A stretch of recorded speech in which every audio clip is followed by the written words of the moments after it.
Good morning.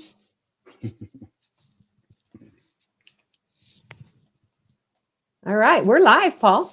Oh, we are. Oh my gosh. Yeah, Well, gee, we are. thanks, I'm like, what are we Tanya. waiting for? And welcome, audience, to SBA Today for the week of July 23rd, where our motto is likely helpful, definitely entertaining. Definitely. Tanya, what are we talking about today?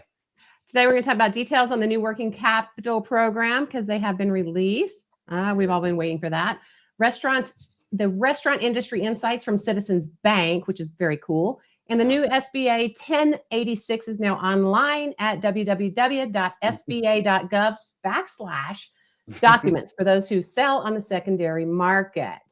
So, but first, as we always do, we've got the story that comes up. And this week, oh boy, initially mine was going to be a dog is a dog is a dog, but now it has changed to a dog is a dog is a dog, a shoe is a shoe is a shoe, and a deal is a deal is a deal. Now, reason being, I adopted my dog, Kodak, right, a couple of years ago, and he came from the Freedom Service Dogs. So he was being trained to be a service dog. He flunked out of the program, but apparently he might not make a good service dog, but he's an amazing pet, right?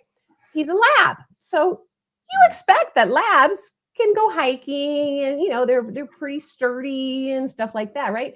So I take him on a 5-mile hike with a friend who's got a German Shepherd and a Malamute, whatever. These dogs are running around everywhere. So Kodak is running around with them. Well, a dog is a dog is a dog is not exactly true. I did not check like the pads of Kodak's feet.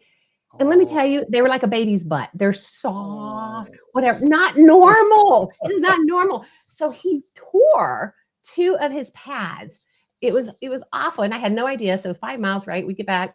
Anyway, he's in bandages for a couple of weeks. I had to, doctor him up, and it was horrible. So, kind of like my hat says, right? Bad decisions make good stories. This one was a bad decision, did not make a good story.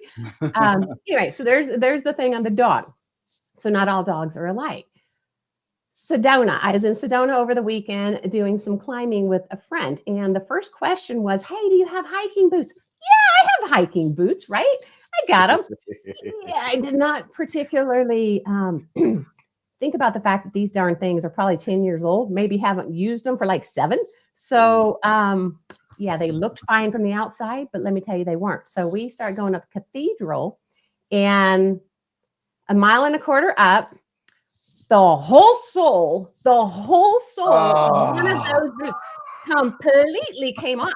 So I had some hair ties, right? And I'm like rigging it up, putting these hair ties around. I'm not kidding you. That's exactly what I did. And I was like, okay, I can make it. This thing's like 5 miles round trip the way we did it. Yeah. A quarter mile later, the other one completely falls off. I have no more hair ties. I'm like, what? Seriously, completely off. I will actually post pictures, right, on my LinkedIn page. I will actually post pictures of these daggum shoes. So I'm like leaving black stuff all over the mountain, by the way, because it's dry rot. These things are done. Yeah, but I somehow manage. I'm asking every girl I pass, right? Do you guys have any hair ties? Does anybody have any duct tape? Whatever. Yeah, didn't take any of that. So that was a bad decision, not taking duct tape, not taking something, right, just in case.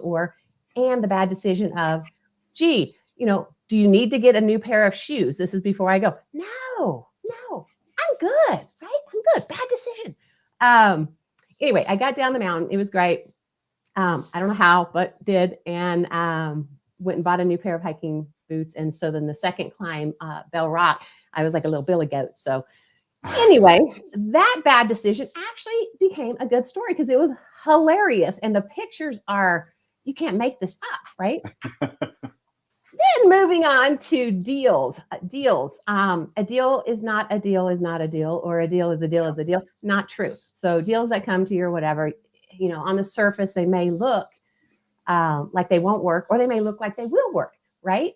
You have to dig in to figure out what the difference is with that deal. If your bank doesn't take certain things because it doesn't fit their credit box, I get it. And banks are going to do what banks are going to do, and they have the right to do that. But not every deal is the same as that one that might have had to be liquidated or something along those lines, and or had an issue. So we need to dig in a little bit deeper. So Anyway, point of the whole daggum story, right? As my hat says here, which has become my favorite hat, and I've got the story around this darn thing, is bad decisions make good stories. Sometimes good decisions make bad stories. And, it kind of just all goes around. But anyway, all dogs aren't Wow. the same. All shoes aren't the same. All deals aren't the same. Anyway. Well, So, I want to add something to that because I was Yeah. thinking to myself too. Think about like you're Mhm. doing a meeting with a CPA. Okay. Right. All of us as a BDO have done plenty of CPA visits, business Mhm. broker visits. We know what to say. Yeah. It's like your shoe, right? Mhm. I have a pair of shoes. I'm going to go in there and give you the same spiel.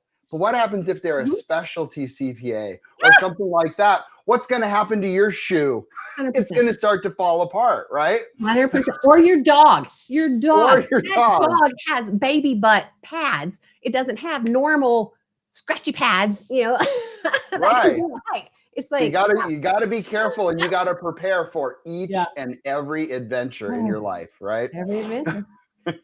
And then keep having some more adventures because you never know That's where right. You bad are the decision queen might of adventures, Tanya. Exactly. Especially lately. Oh, I have been on some adventures lately. I am on one. Anyway.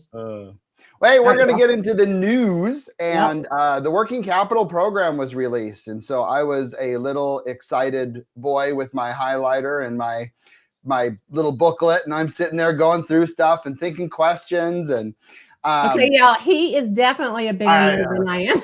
yeah, I know. Please, if you want to beat me up later, feel free. But I did all the work for you. So all you have to do is listen to this next 5-minute piece, and boom, you know everything about the program, right? Do it. So here's the deal. So unless you are already approved to be a PLP export working capital program, you have to get a new delegated authority for this new program. Otherwise, you have to submit GP. So keep that in mind. That's something you have to think about because it was probably been a while since you've applied for any PLP.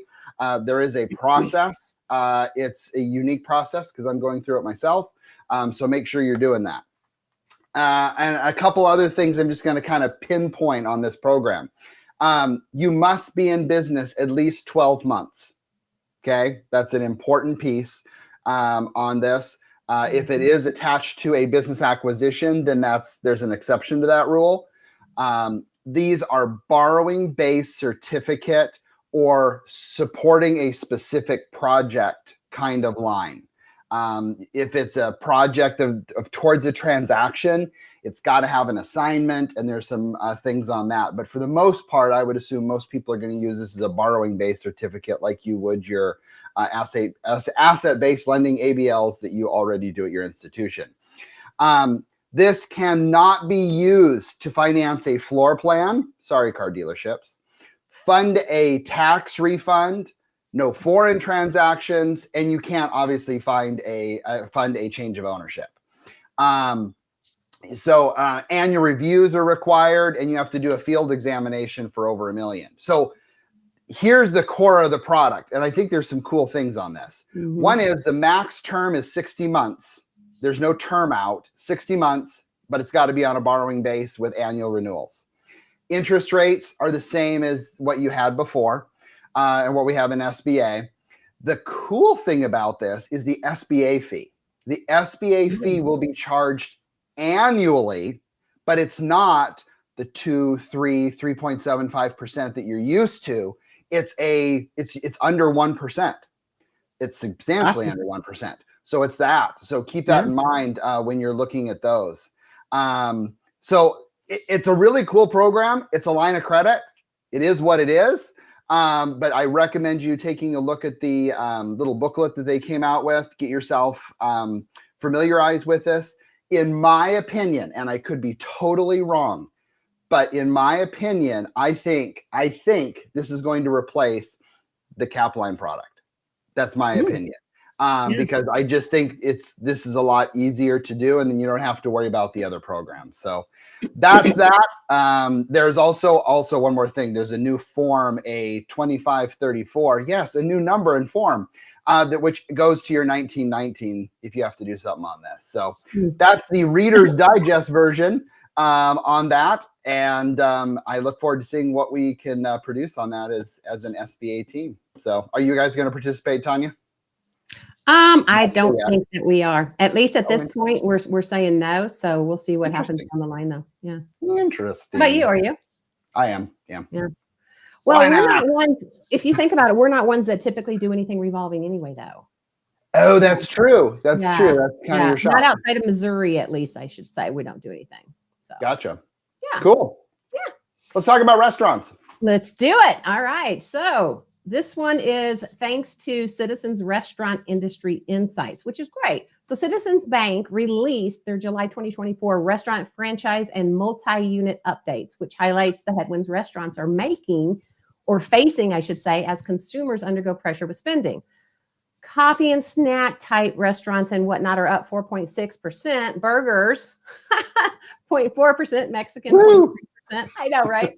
And fast casual is 0.3%. Restaurants, they've maintained their sales growth under these conditions and whatnot, but other restaurant types, not so much. And they're seeing their sales fall behind, actually. Restaurants are having to navigate these conditions because we, as consumers, right, are having our own sets of issues with what's going on. Some of the major themes in the industry are the rising menu prices. Now, I've seen that. Holy moly. And I can understand that for the consumer, right? It's hard to keep up sometimes with these menu prices. So as we've seen, restaurant prices are increasing beyond many people's comfort. No kidding, even my own. From 2014 to 2024, average menu prices grew by anywhere from 39 to 100%, exceeding the 31% inflation during that same period. Now, we all know much of this had to do with the pandemic and COVID and, employees and the increased employee pricing, whatever. So restaurants had to do what restaurants had to do. During the last year, inflation at grocery stores has risen by 1%, while inflation at restaurants, 4%. So what do you think people are going to do? They're going to be dining in a heck of a lot more than they're going to be dining out. Mm-hmm. Who knows what's going to come down the pipes with this when it comes to our restaurants? So fewer consumers dining out. And then Citizens Bank expects that a key strategy moving forward with these restaurants is going to be to increase their promotions and coupons and, probably like referral situations and things like that. Refer a friend, bring somebody in. Restaurants may also try to improve foot traffic through operational improvements, menu innovations, loyalty programs, and marketing initiatives. I don't disagree with any of that. I mean, I think they really brought up a very good point with our restaurant industry. What are you guys doing with restaurants right now, Paul? We do some restaurants, and they're actually performing well as of right now, because there is plenty of lazy people like myself that would rather eat out than cook for myself, and my body looks like it. But it is what it is, right? But we are seeing prices, for restaurants kind of remaining the same. But when we're doing our annual reviews on the restaurants, they're actually doing quite well. So I'm hoping that kind of continues. I think the key is your takeout, DoorDash, Postmates, whatever, those types of things, I think is a huge part of restaurants' businesses now. So what's crazy too, and I think that's going to help us a bit, Paul, in some of our restaurants, like acquisitions, let's say, like I'm doing one right now, potentially of an acquisition of a restaurant that hasn't done so well. All of these, type upcoming things that they can do and create in order to bring more business in is likely going to help when it comes to, if you're a projection-based bank and you'll look at those projections, these are amazing things that you can add into your projections. You can add into very true what you're intending to do moving forward in order to obviously create better revenue for yourself and the bottom line. So true that. It'll be interesting. Yeah. And last but not least, our last topic on this is the new 1086. That is now online. If you haven't taken a look at it, or if you even play with the 1086, if you don't even know what the 1086 is, that means you don't sell loans on the secondary market. But if you do, you know the 1086, and it is awesome. SBA.gov/documents. It is substantially easier. So go and get your new 1086 today. Oh, and look at this. So we got Rick Cohen out here popping up saying he knows his hat. Yes, he does. He's with Endorphin Entertainment, and I was out there climbing with him and his group. Nice. Yes. He was the one that told me I probably need a new pair of shoes, and Yeah, good call, Rick. I said no, and I'm like, I want to make a bad decision because I want a story. Anyway, thanks for popping in there, Rick. Okay, so if you want the news as soon as it breaks, obviously, typically we're on Tuesdays now, y'all, at 9 a.m. Mountain Standard Time, 11 Eastern Standard Time, and we'll be here again next week on Tuesday. However, if you want us outside of the I guess breaking news, which would be on LinkedIn and YouTube at that time, then any of your streaming platforms where you get your podcast would be great.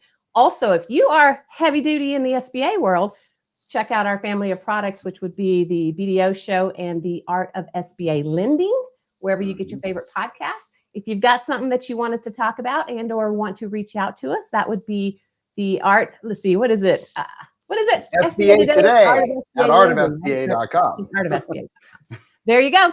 We will see you guys next week. And hey, have a great one. Make some good decisions. Later. Actually, make some bad decisions.